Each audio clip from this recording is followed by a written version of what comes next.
Working hard to keep ideas in check are our friends in the media. Morning, paper. Paper, mister? The tendency of the media is to side with the establishment because they inherently agree with the establishment. Eugenie Scott, my understanding is that there is not a single peer-reviewed article out there that supports intelligent design. Am I wrong? You are not wrong. You are correct.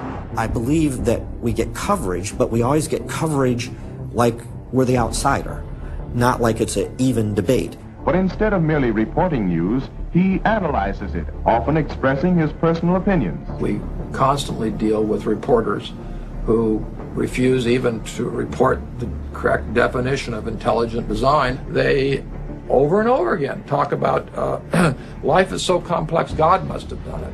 Just admit it, it's religion. Very simple. You just can't, it's religion. It's a wanton distortion of our position.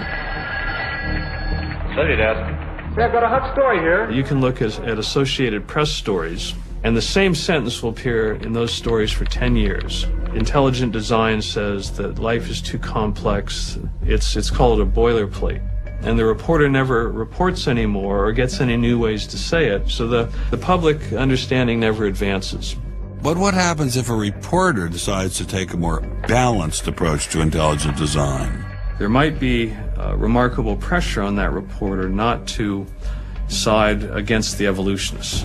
I thought I told you to kill that story. Few reporters have learned this better than author and journalist Pamela Winnick. When she refused to take sides in an article she wrote about intelligent design, the Darwinists found a new favorite target. Number one, I wasn't Christian, I was Jewish. Number two, I wasn't religious. Number three, I was not taking a position in favor of creationism. I was writing about intelligent design, and it didn't matter. After I wrote that one piece, everything I wrote on the subject was scrutinized. There were hate letters coming into the newspaper. If you give any credence to it whatsoever, which means just writing about it, you are just finished as a journalist. Other journalists we spoke with told similar stories, but didn't dare appear on camera.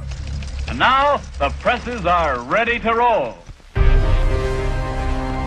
When all other checkpoints fail, there is always the courts.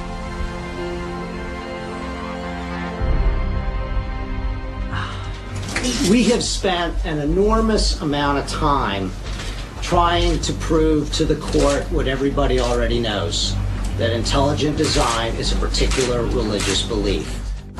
But I thought scientific questions were settled by the evidence, not by taking people to court and suing them.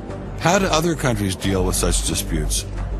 Dr. Marcy Giertuk, a population geneticist who now represents Poland in the European Parliament, was able to shed some light on this topic. The censorship of teaching criticism of evolution is and always was much stronger in, say, in your country, in the United States, than it ever was in Poland. Why? Why would the censorship? That's just because you have a political correctness in your country. These issues are brought to court, and the court says what you can and what you cannot teach. We want to know what you teach, what books you use, how you teach it. We never had that sort of way of deciding scientific issues in Poland. We never had the courts involved. So you are saying that as far as the teaching of science is concerned, Poland is freer academically than the United States. I think in this particular issue of evolution, I think this is true. But how effective are the courts in deciding such matters?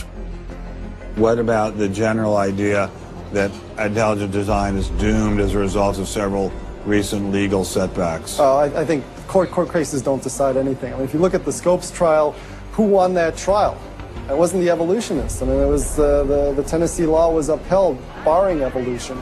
And yet, in the popular imagination, Scopes is the hero. Inherit the Wind, that movie, which is really bogus history based on the Scopes trial, has carried the day. These issues go much deeper than any decision by a judge. The evolution debate does seem to run much deeper than the courts, much deeper even than science.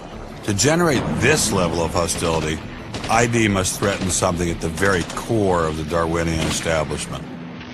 The entire globe is today the site of a momentous conflict. It is the challenge of ideas.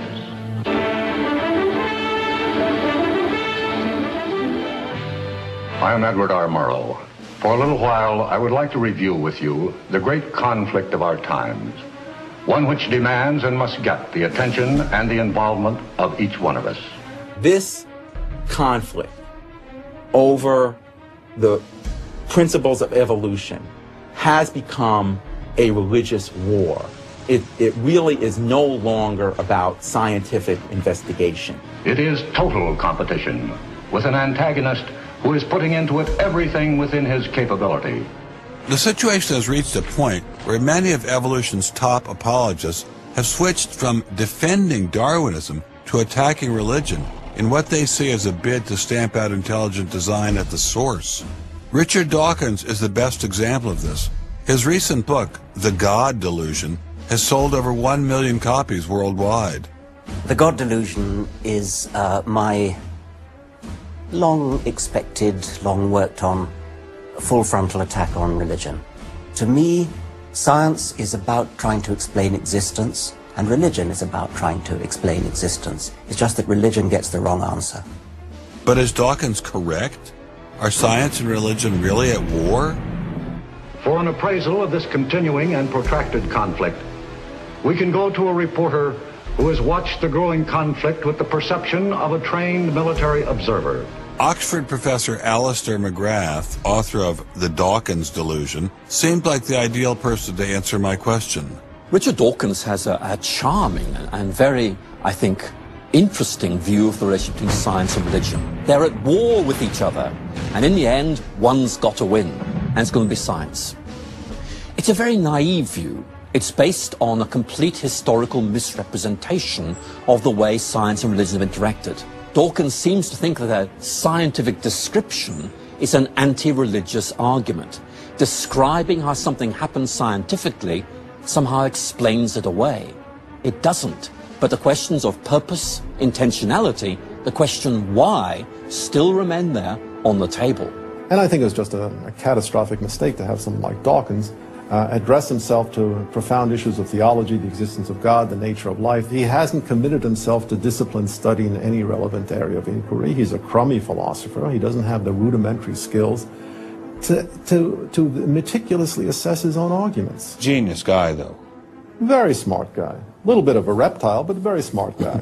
The opposing point of view in this conflict rests on a fundamentally different vision of man.